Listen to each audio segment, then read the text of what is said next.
Alhamdulillahi ala ihsanihi wa syukru lahu ala taufiqihi wa amtinanih.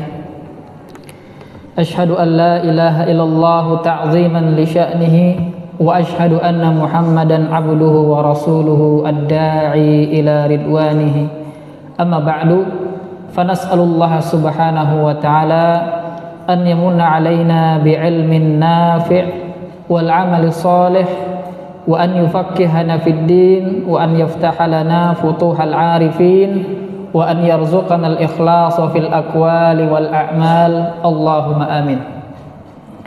Jamaah kajian Masjid Imam Syafi'i yang semoga dirahmati Allah Subhanahu wa taala. Sebelum mulai kajian ini, maka saya akan membawakan sebuah hadis Nabi sallallahu alaihi wasallam.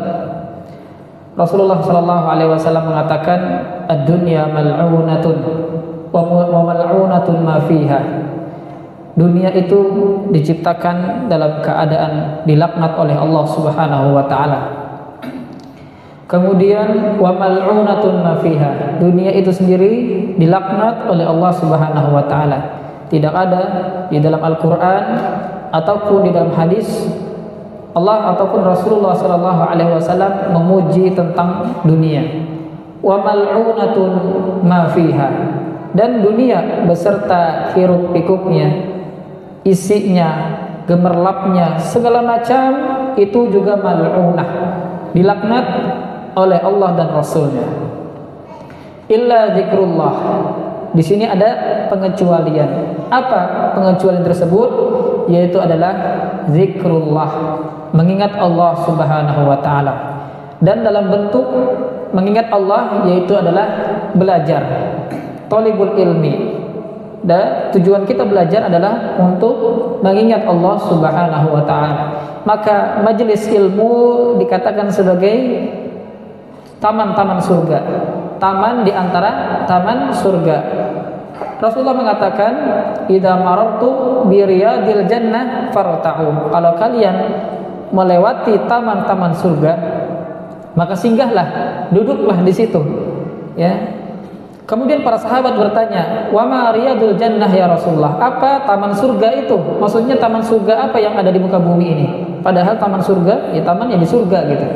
Maka Rasulullah mengatakan majelis ilmu. Ya, keutamaan belajar disebutkan banyak sekali di dalam hadis Rasulullah sallallahu alaihi wasallam. Ini pembuka dari majelis ketiga ini. Kemudian kita lanjutkan pembahasan kita kemarin yang sempat terhenti di biografi Al-Imam Muhammad bin Idris Asy-Syafi'i. Ya, saya ulang singkat saja. Yang pertama yaitu adalah nasab beliau. Nasab beliau, nama beliau Muhammad bin Idris bin Al-Abbas bin Utsman bin Syafi' bin Sa'ib bin Ubaid bin Abdi Yazid bin Hisham bin Al-Muttalib bin Abdul Manaf. Nasab Al-Imam Syafi'i bertemu dengan nasab Rasulullah sallallahu alaihi wasallam pada kakek beliau yang bernama Abdul Manaf. Ya, ada yang masih ingat nasab Nabi sallallahu alaihi wasallam? Ya, nasab Rasulullah sallallahu alaihi wasallam. Kata para ulama, wa wajibun fi haqqi dzit taklifi, wajib bagi orang yang mukallaf. Siapa yang mukallaf? Ya kita. Manusia itu mukallaf, ya, terbebani oleh syariat. Ma'rifatun bin nasabis syarifi, mengetahui nasab Nabi kita Rasul sallallahu alaihi wasallam. Abu Abdillah Abdul Muttalib wa Hashimun Abdul Manaf wa Qusay sampai akhir, ya. Tapi kita bahas di sini pertemuan nasab Imam Syafi'i dengan nasab Rasulullah sallallahu alaihi wasallam, bertemu pada kakek beliau yang bernama Abdul Manaf, ya. Kita lihat nasabnya Rasulullah. Abdullah, bapak beliau namanya Abdullah bin Abdul Muttalib bin Hashim bin Abdi Manaf, ya. Berarti Imam Syafi'i termasuk keluarga Rasulullah sallallahu alaihi wasallam. Ya, Imam Syafi'i termasuk keluarga Rasulullah sallallahu alaihi wasallam. Jadi nasab beliau, Imam Syafi'i bertemu Rasulullah pada kakek beliau yang bernama Abdul Manaf. ya, nasab yang sangat mulia. Makanya para ulama mengatakan di dalam Al-Imam Al-Imriti, ya, yang belajar kitab Imriti tahu siapa beliau. Beliau mengatakan wa ba'da fal ilmu khairur rafi'i. Kemudian beliau menyebutkan al ilmu khairu rafi'i. Ilmu itu sebaik-baik hal yang bisa mengangkat derajat seseorang. Harta bisa mengangkat derajat seseorang? Bisa. Ya. Nasab bisa mengangkat derajat seseorang? Bisa. Tapi yang lebih baik daripada harta dan nasab dalam mengangkat derajat seseorang yaitu adalah ilmu. Allah tegaskan dalam Al-Qur'an, yarfa'illahu alladhina amanu minkum walladhina utul ilma darajat. Allah angkat orang-orang yang berilmu di antara kalian, ya, beberapa derajat. Orang yang beriman dan berilmu diangkat derajatnya. Wa ba'da dzal fal ilmu khairur rafi'i la siyama fiqhul imam Syafi'i. Terlebih lagi ilmu fikih, dan fikihnya itu adalah fikih madhab Imam Muhammad bin Idris Asy-Syafi'i. Ya, ilmu fikih mengangkat derajat. Terlebih lagi fikih tersebut bermadhab dengan madhab Imam Syafi'i. Imam Syafi'i banyak sekali jasa-jasa beliau terhadap perkembangan ilmu, termasuk ilmu usul fikih. Ilmu usul fikih itu, ya, yang memulai mengarang adalah Al-Imam Syafi'i.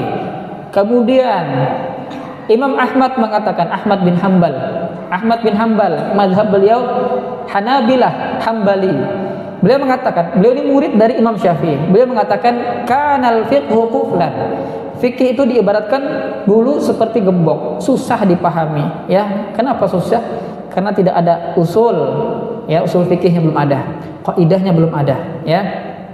Fafatahullahu bisyafi'i. Kemudian Allah buka gembok tersebut dengan kehadiran Imam Syafi'i. Dan Imam Syafi'i ini di antara 4 imam madhab yang paling muda umurnya, ya, paling muda umur beliau, dan paling belia dan wafatnya beliau, ya. Ini Imam Muhammad bin Idris Asy-Syafi'i. Kemudian wa huwa ibnu ammil Mustafa wa lam najid. Kata Imam Imriti, wa huwa ibnul ammil Mustafa wa lam najid, dan beliau ini anak dari pamannya Rasulullah sallallahu alaihi wasallam. Wa lam najid lahu nadhiran min Quraisyin mujtahid, dan kami tidak pernah menemukan orang, ya, yang ilmunya bisa mengimbangi Imam Syafi'i pada zaman beliau, ya. Kemudian beliau termasuk, ya, dari kabilah Quraisy, ya. Quraisy berarti beliau orang Mekah. Di sini saya sebutkan sebuah hadis dari Nabi Shallallahu Alaihi Wasallam, tapi status hadisnya dhaif, ya. Hadisnya dhaif. Hadis dhaif itu apakah dia bersumber dari Rasulullah? Maka para ulama mengatakan hadis dhaif itu ada kemungkinan dia bersumber dari Rasulullah Sallallahu Alaihi Wasallam. Cuman sampai ke kita dalam keadaan lemah, ya, cuman statusnya lemah sekali.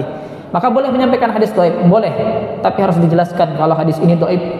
Kemudian saya jelaskan juga bahwasanya hadisnya memang dhaif, tapi ada riwayat-riwayat yang lain yang senada dengan hadis ini.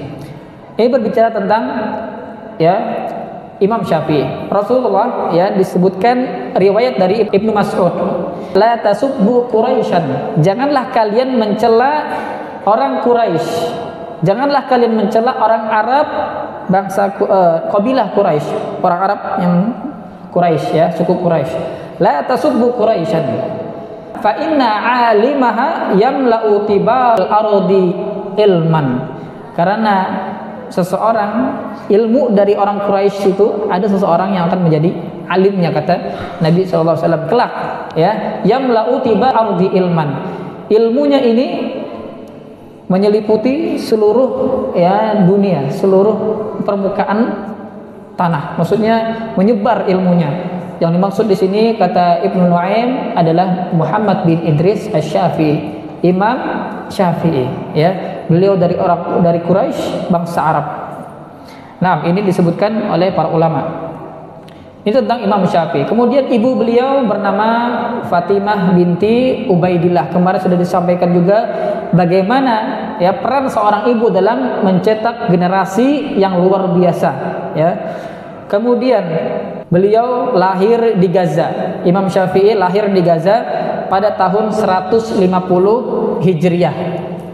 Di Gaza beliau lahir, kemudian 150 Hijriah dan wafat di Mesir ya. Sampai sekarang kuburan beliau masih ada di Mesir. Wafat pada tahun 204 Hijriah. Artinya umur beliau ini 54 tahun ya, sekitar 54 tahun. Paling muda di antara 4 imam mazhab ini ya, meninggal lebih cepat tapi ilmunya luar biasa, jasanya luar biasa. Kita jelaskan juga kemarin bagaimana perjalanan beliau dalam belajar ya. Setelah dididik ibunya, kemudian beliau belajar di Mekah dengan Sufyan bin Uyainah. Sufyan bin Uyainah, muhaddis, ahli hadis ya di kota Mekah. Kemudian belajar juga dengan Muslim bin Khalid Az-Zanji. Ini ahli fikih di kota Mekah ya. Kemudian beliau di umur 14 tahun berangkat ke Madinah belajar dengan Al-Imam Darul Hijrah. Siapa Imam Darul Hijrah? Imam Malik bin Anas ya. Imam Malik bin Anas, beliau ulama pendiri mazhab Maliki. Beliau belajar mazhab Maliki dengan Imam Malik. Imam Malik guru beliau selama 1 tahun, menghafal Muwatta. Kemudian di umur 15 tahun beliau diperbolehkan untuk memberikan pendapat, fatwa terhadap permasalahan orang-orang. Kemudian setelah itu habis ilmunya Imam Malik, beliau berangkat ke Yaman. Habis itu baru ke Baghdad belajar dengan murid dari Imam Abu Hanifah, Muhammad bin Al-Hasan Asy-Syaibani. Ini murid Imam Abu Hanifah. Artinya Imam Syafi'i belajar fikih Maliki? Ya, Imam Syafi'i juga belajar fikih Maliki dan belajar juga fikih Hanafi. Belajar sama siapa? Belajar dengan murid dari Imam Abu Hanifah. Beliau tidak bertemu Imam Abu Hanifah. Imam Syafi'i tidak bertemu Imam Abu Hanifah. Ketika beliau lahir, hari itu juga atau tahun itu juga wafatnya Imam Abu Hanifah. Tapi beliau belajar mazhab Hanafi dengan murid senior Imam Abu Hanifah, yaitu Muhammad bin Al-Hasan Asy-Syaibani. Setelah itu beliau masuk Mesir ya, belajar dengan Lais bin Sa'ad, belajar dengan ulama Lais bin Sa'ad. Itu bagaimana rihlah beliau, perjalanan beliau dalam belajar. Kemudian masalah ibadah dan ketakwaan beliau ya, beliau bisa menghatamkan Al-Quran 60 kali dalam 1 bulan ya, di bulan Ramadan 60 kali. Artinya 1 hari bisa 2 kali beliau hatamkan Al-Quran. Nah, kemudian ya beliau juga disebutkan membagi malam menjadi 3. Yang pertama yaitu untuk menulis, kemudian qiyamul lail, kemudian untuk tidur. Dibagi beliau malamnya. Ini biografi imam madhab kita, Imam Muhammad bin Idris Asy-Syafi'i rahimahullahu taala. Kemudian ya, Matan Abu Suja.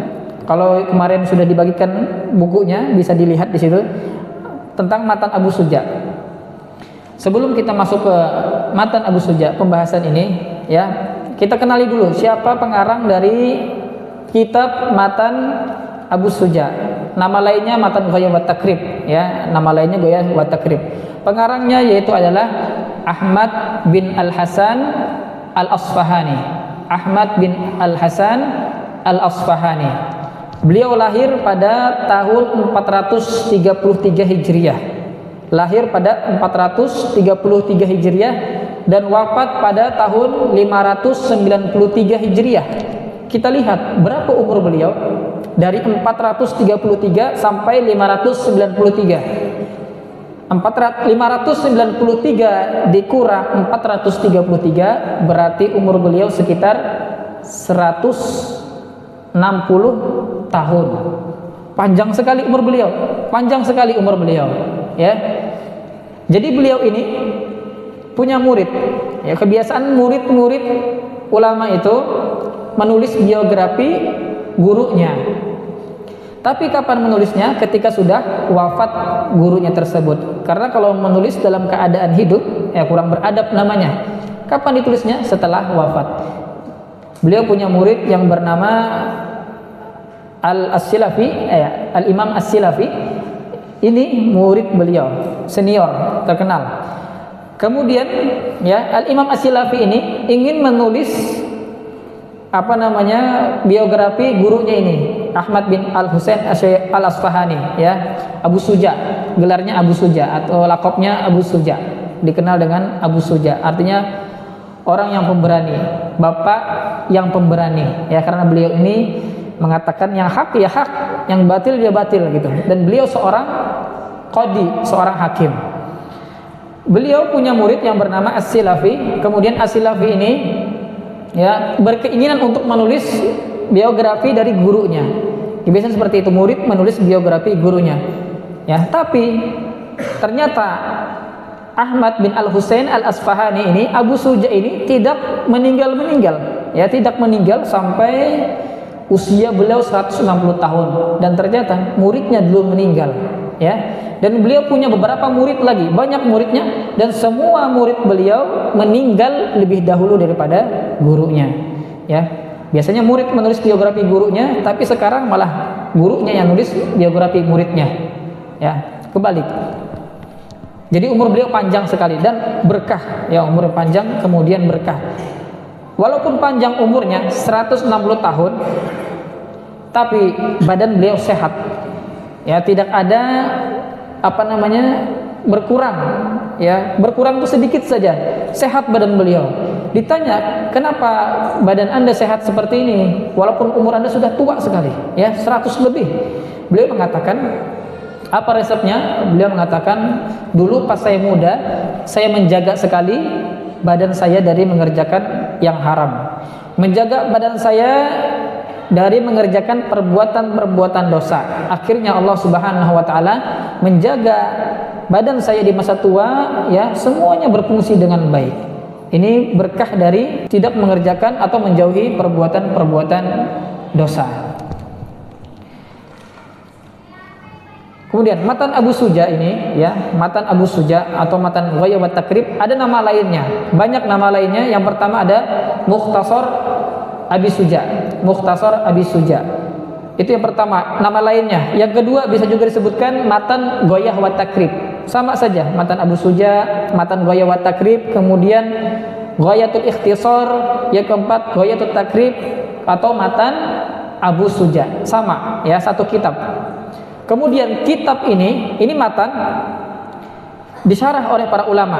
Salah satu syarahnya yang sangat terkenal yaitu adalah Fathul Qorib Al-Mujib. Fathul Qorib Al-Mujib. Mungkin ada yang pernah dengar kitab Fathul Qorib Al-Mujib, maka itu syarah dari matan yang singkat ini. Fathul Qorib Al-Mujib punya Ibnu Al-Ghazi, ya. Beliau mensyarah kitab matan Abu Suja ini. Kemudian ada syarah-syarah yang lain, Al-Iqna contohnya, dan yang lainnya. Banyak disyarah para ulama. Kemudian keunggulan kitab yang kita pelajari ini, keunggulannya yang pertama adalah ringkas, ya. Beliau sebutkan secara ringkas, hukum semua disebutkan. Kemudian banyak pembagian, ada pembagian-pembagian yang bermacam-macam di kitab itu. Kemudian cocok juga untuk para pemula yang ingin belajar madhab Syafi'i, ya. Dan genrenya adalah fikih Syafi'i. Sebelum memulai pada pembahasan fikihnya, maka para ulama membagi fikih, ya, ilmu fikih itu dibagi menjadi 4 pembahasan. Dalam satu kitab, dalam satu kajian fikih itu ada 4 pembahasan. Yang pertama yaitu adalah pembahasan masalah fikih ibadah. Fikih ibadah. Berkaitan masalah apa fikih ibadah ini? Yang pertama masalah taharah, ya, bersuci. Kemudian salat. Salat adalah ibadah, ya. Kenapa taharah diletakkan lebih pertama daripada salat? Karena salat seseorang tidak akan sah tanpa dia bersuci. Rasulullah mengatakan, la salata liman la wudu'a lahu. Tidak ada salat bagi orang yang tidak berwudu. Dan wudu ini termasuk dalam pembahasan kitab taharah. Itu Satu yang pertama ya. Jadi kajian fikih dalam sebuah kitab fikih itu dibagi menjadi 4/4. 1/4 pertama yaitu fikih ibadah. Nanti dibahas di situ salat, zakat, puasa, haji, dan ibadah-ibadah yang lainnya. Itu contoh. Kemudian 1/4 kedua pembahasannya yaitu adalah fikih muamalat, tentang jual beli ya, tentang riba, tentang syubhah, sirkah ya, kemudian macam-macam bentuk muamalat. Muamalat ini hubungan siapa? Hubungan antara seorang hamba dengan hamba yang lain. Itu muamalat namanya. Kalau ibadah, hubungan antara seseorang hamba dengan Allah Subhanahu wa taala, dengan Tuhannya. Kalau fikih muamalat, hubungan antara seorang hamba dengan hamba yang lain. Maka diatur oleh Islam. Kemudian 1/4 yang ketiga yaitu adalah fikih usrah, fikih keluarga. Ya, pembahasan tentang fikih keluarga. Di situ nanti dibahas tentang talak. Pertama nikah, ya. Kemudian pembahasan talak juga ada di situ. Kemudian pembahasan iddah, ya. Kemudian pembahasan khulu. Itu dibahas dalam fikih usrah, keluarga. Kemudian 1/4 yang terakhir, yang 4/4 yaitu adalah fikih peradilan, ya. Fikih peradilan atau fikih hukum ya, masalah contohnya hukum had. Apa hukum bagi orang yang mencuri? Apa hukum bagi orang yang minum khamar, ya, mabuk? Apa hukum bagi orang yang membegal, merampok, ya? Maka beda antara hukum mencuri dengan hukum membegal, itu beda. Hukum mencuri itu dengan diam-diam, kalau membegal dengan cara terang-terangan, maka beda hukumnya. Jadi di sini dibahas tentang hukum tersebut. Kemudian masalah pembunuhan, ya, pembunuhan dibagi menjadi 3, sengaja, kemudian kayak sengaja, semi sengaja, yang terakhir yaitu adalah tidak sengaja. Semuanya dibahas di dalam kitab fikih ini secara rinci. Maka para ulama membagi kitab fikih itu menjadi 4/4. 1/4 pertama untuk fikih ibadah, kemudian 1/4 kedua untuk fikih muamalat, kemudian yang ketiga adalah fikih nikah atau usrah, keluarga, yang keempat yaitu adalah fikih peradilan.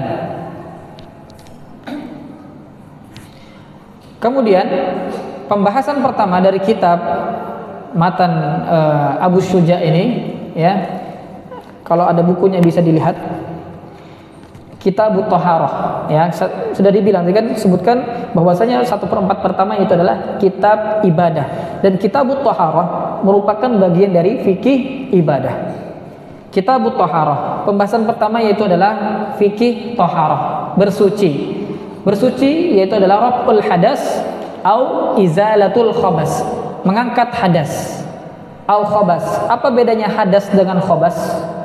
Apa bedanya antara hadas dengan khabas? Hadas itu, ya, kita kenal hadas, ada najis. Hadas itu adalah sifat, berbentuk sifat, ya. Contohnya, kalau seseorang habis kentut, kira-kira apa? Apakah dia bernajis atau berhadas? Berhadas, ya. Najisnya ada nggak? Nggak ada najisnya, tidak ada najisnya, ya. Itu namanya hadas. Kemudian najis, contoh najis itu biasanya berbentuk, ada bentuknya. Misalkan ada karpet atau sajadah, lantai, di situ ada kotoran hewan atau kotoran, ya, anak kecil, maka ada bentuknya, itu namanya najis, ya. Khobas, ya. Khobas itu sesuatu yang kotor. Maka yang kotor ini, ya, atau hadas ini disucikan dengan berwudu, diangkat dengan berwudu. Maka masuklah pembahasannya dengan Kitabu At-Thaharah, kitab bersuci. Tujuannya apa? Mengangkat hadas, menghilangkan najis, ya. Pembahasan pertama di sini beliau sebutkan yaitu adalah anwa'ul miyah, pembagian air, ya, pembagian air. Nanti karena nggak ada proyektornya, saya kirim ringkasannya di grup, ya, di grup. Yang pertama yaitu adalah pembagian air. Beliau sebutkan di sini disebutkan kan keistimewaan dari kitab Matan Abu Suja itu, beliau sebutkan secara jelas untuk pemula sekali. Yang pertama beliau sebutkan air itu ada 7 ya, air yang bisa dipakai untuk bersuci ya, dipakai berwudu, dipakai sholat, dipakai berwudu atau dipakai mandi besar, itu ada 7. Yang pertama ma'us sama, air langit. Air langit maksudnya air hujan. Itu yang pertama. Yang kedua wa ma'ul bahri, air laut. Apa hukum air laut? Hukum air laut suci, bisa dipakai untuk berwudu, bisa dipakai untuk berwudu. Kemudian yang ketiga ma'un nahri, air sungai.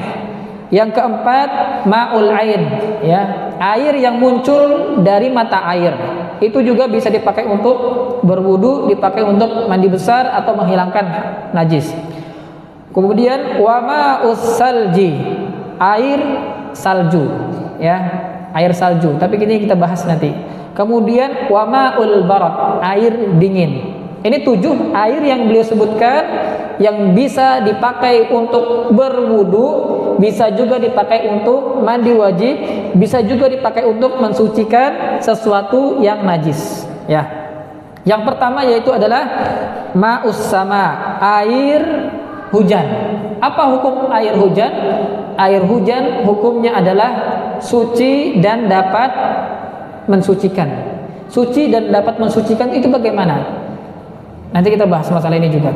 Artinya kalau suci ya dan dapat mensucikan, dia bisa dipakai untuk berwudu. Ada air yang suci saja.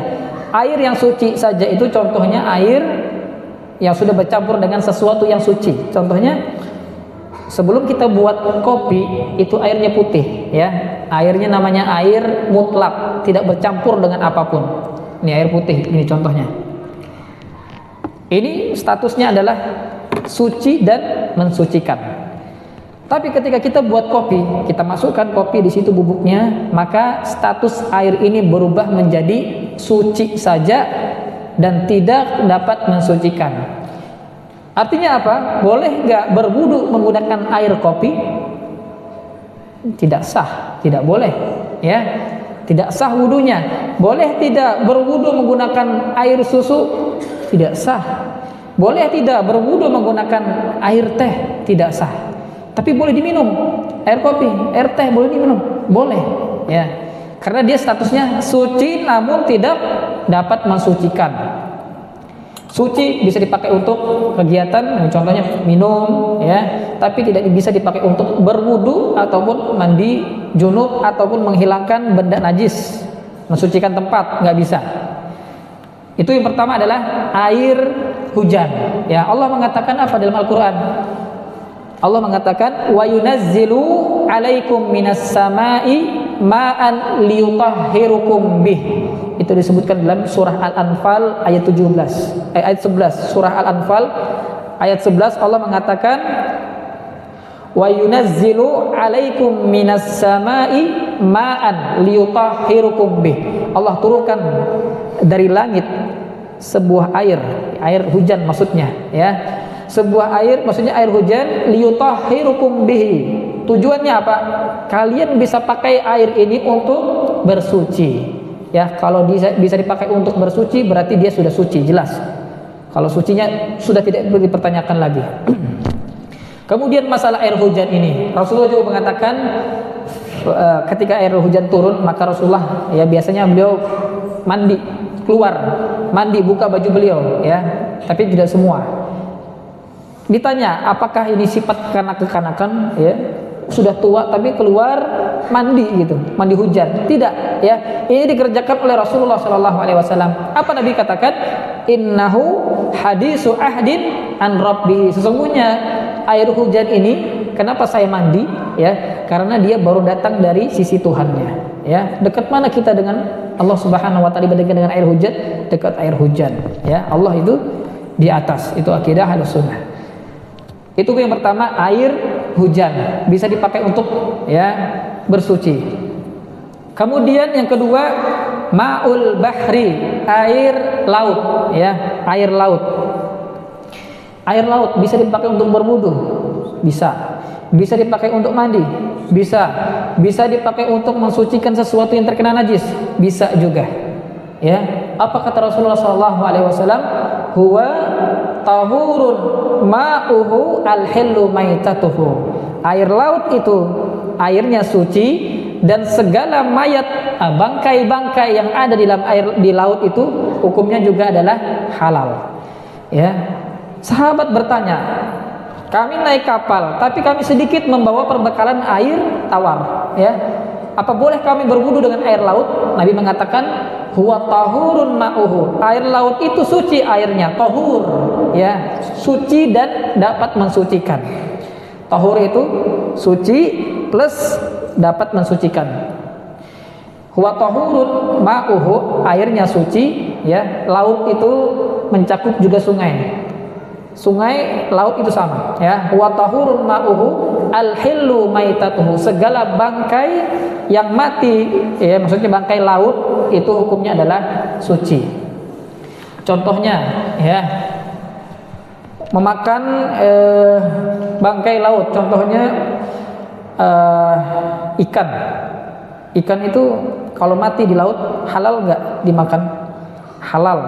Beda kalau bangkai yang di atas tanah. Contohnya bangkai burung. Burung mati begitu saja. Halal nggak dimakan? Nggak halal. Ya. Tapi kalau bangkai di laut, bangkai ikan mati halal. Ya. Jadi perbedaan antara bangkai di laut dengan bangkai yang di darat itu salah satunya adalah kalau hewan di darat itu harus disembelih. Tapi kalau hewan di laut tidak ada usaha disembelih. Ya, kalau disembelih repot. Nggak kebayang kita menyembelih ikan teri itu, nggak kebayang. Kalau disembelih repot sekali. Ya. Maka bangkai laut itu nggak perlu disembelih. Mau bangkai apa saja? Bangkai singa laut, ya, anjing laut, gajah laut kalau ada. Suci semua. Kapal selam, ya itu bukan hewan laut.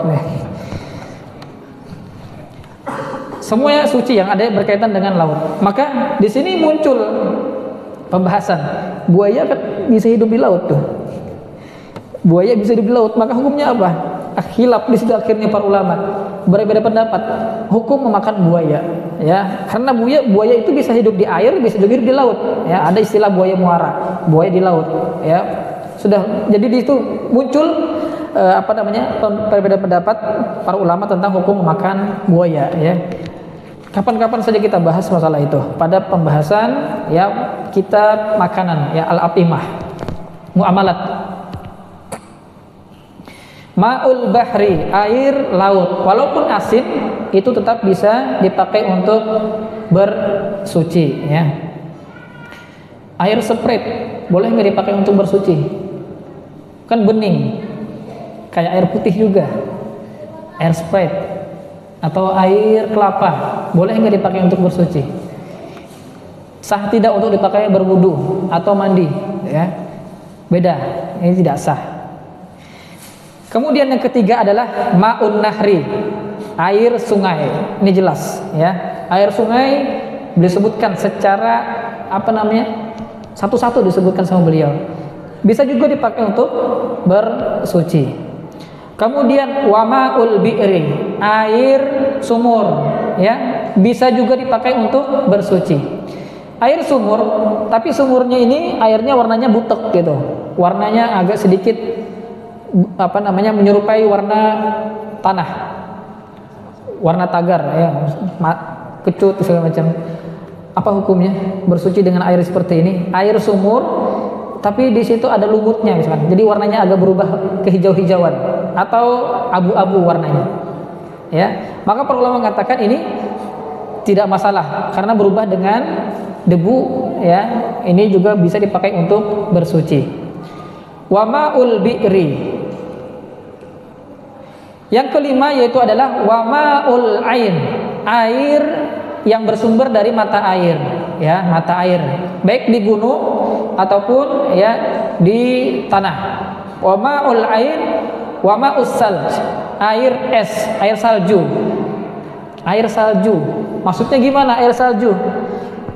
Apa hukum berwudu menggunakan es? Ya, ada es batu misalkan kita es batu bongkahan itu baru kita berwudu pakai es itu. Sah nggak wudunya? Sah tidak wudunya?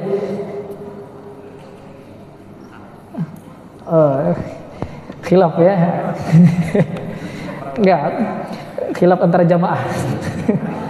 Jadi hukum maksud di sini ma'us salj, airnya yang bersumber dari salju ya. Salju itu bentuk ya, berbentuk dia, bukan cair.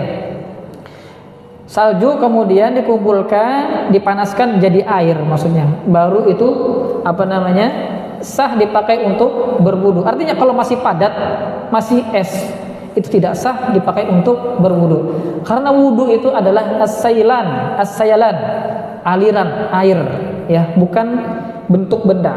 Maka para ulama terutama mazhab Syafi'i mengatakan tidak sah berwudu menggunakan bongkahan salju ataupun bongkahan es batu.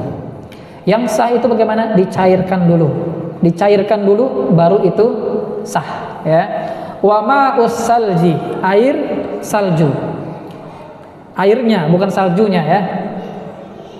Kemudian wa ma'ul barad, air dingin ya. Air dingin juga sah digunakan untuk bersuci. Artinya apa? Ma nazala minas sama au naba'a minal ardi, segala air yang turun dari langit ataupun keluar dari bumi dan masih dalam keadaan bentuk penciptaannya, artinya tidak berubah rasa, bau dan warnanya, maka itu bisa dipakai untuk bersuci ya. Suci dan mensucikan. Ini status air yang disebutkan oleh musannif ya, Abu Syuja rahimahullahu taala. Kemudian air itu beliau sebutkan ada 4 dari segi bisa dipakai untuk bersuci atau tidaknya, ada 4 macam ya. Yang pertama yaitu adalah air suci dan dapat mensucikan. Ini yang pertama, dia punya 2 sifat, suci dan dapat mensucikan. Contohnya apa? Tadi disebutkan air hujan, air sumur, air laut, itu yang pertama. Tahur, singkatnya kalau bahasa Arabnya air tahur, panjang tahur ya. Yang kedua, status air yang kedua yaitu adalah air yang tohir. Tohir itu suci namun tidak dapat mensucikan. Yang kedua, dia statusnya suci dan tidak dapat mensucikan. Contohnya apa? Air kopi, Sprite ya, kemudian teh, susu, itu tidak dapat mensucikan. Dia suci, bisa dipakai untuk minum, bisa. Kemudian air yang ketiga yaitu adalah air yang suci dan dapat mensucikan tapi makruh dipakai. Airnya suci, dapat mensucikan tapi makruh dipakai. Air apa? Air yang terkena paparan sinar matahari. Kenapa makruh? Ya, karena kata para ulama, air ini mengandung bahaya untuk kulit ya. Makruh dipakai untuk berwudu, tapi dengan syarat ya, airnya terkena panas, kemudian wadahnya itu terbuat dari logam ya, dan itu bisa membuat bahaya bagi kulit. Makruh. Suci dapat mensucikan tapi makruh dipakai. Kapan hilang makruhnya? Ketika sudah dingin ya, maka hilang makruhnya. Kemudian yang keempat, air najis. Yang keempat adalah air najis. Najis ini tidak bisa dipakai untuk bersuci. Dia tidak suci dan tidak pula mensucikan. Tidak bisa diminum, tidak bisa dipakai untuk mencuci baju, tidak bisa juga dipakai untuk berwudu. Contohnya air apa? Air, ini air dalam gelas, kemudian kejatuhan bangkai cicak. Bangkai cicak masuk ke dalam air ini, maka airnya berubah status menjadi air najis. Najis tidak bisa dipakai untuk bersuci dan tidak pula ya dapat dipakai untuk ya ibadah dan adah ya. Air najis. Ini status air ada 4. Yang pertama tadi suci dan dapat mensucikan. Yang kedua suci namun tidak dapat mensucikan. Yang ketiga yaitu adalah suci dan mensucikan tapi makruh dipakai. Yang keempat yaitu adalah air najis.